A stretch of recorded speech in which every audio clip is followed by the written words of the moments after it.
Breaking, major world leader was just found dead, here's why everyone is cheering. There is a reason to celebrate when a ruthless dictator finally dies in this world. And, while we should not ever celebrate the demise of someone, this one is an exception in my opinion.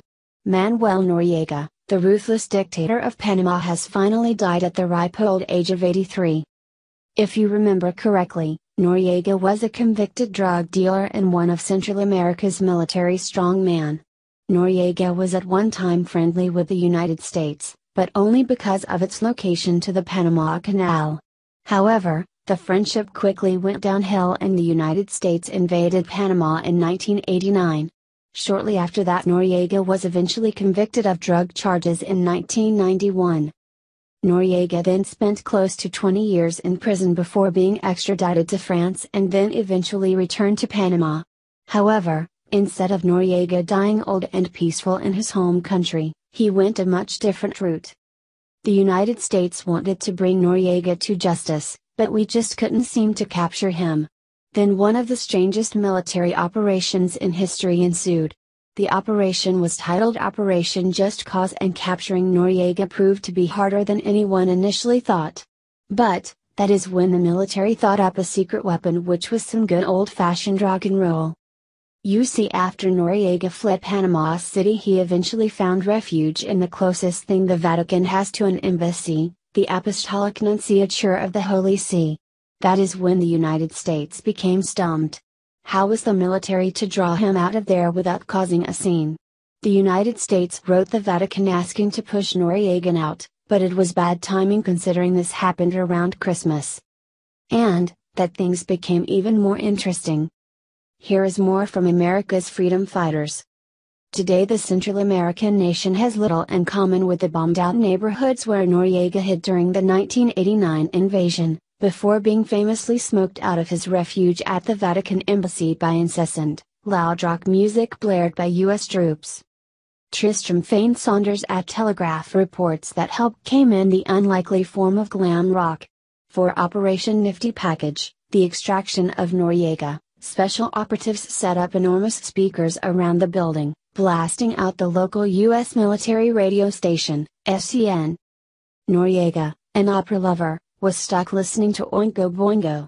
He found his eardrums under attack from heavy metal acts like Black Sabbath, Iron Maiden and Kiss, alongside cringeworthy pop-mongers such as Rick Astley and New Kids on the Block.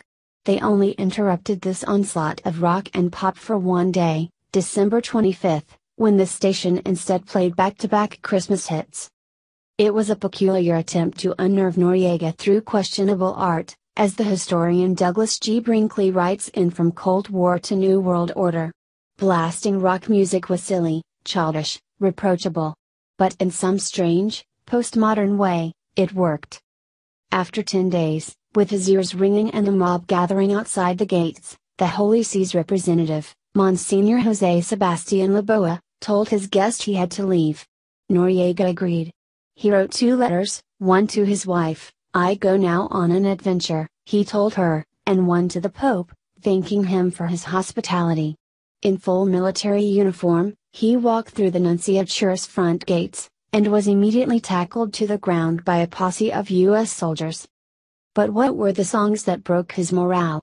Here is a sampling of some of the songs that brought this ruthless dictator down. You've Got Another Thing Coming, Judas Priest. 50 Ways to Leave Your Lover, Paul Simon. All Over But the Crying, Georgia Satellites. All I Want Is You, U2. Big Shot, Billy Joel. Blue Collar Man, Styx. Born to Run, Bruce Springsteen. Bring Down the Hammer, Georgia Satellites. Change, Tears for Fears. Cleaning Up the Town, The Bus Boys. Crying in the Chapel, Brenda Lee. Dancing in the Streets, David Bowie. Danger Zone, Kenny Loggins. Dead Man's Party, Oingo Boingo. Don't Look Back, Boston. Don't Fear the Reaper, Blue Oyster Cult. Don't Close Your Eyes, Kicks. Eat My Shorts, Rick Dees. Electric Spanking of War Babies, Funkadelic. Via the Telegraph.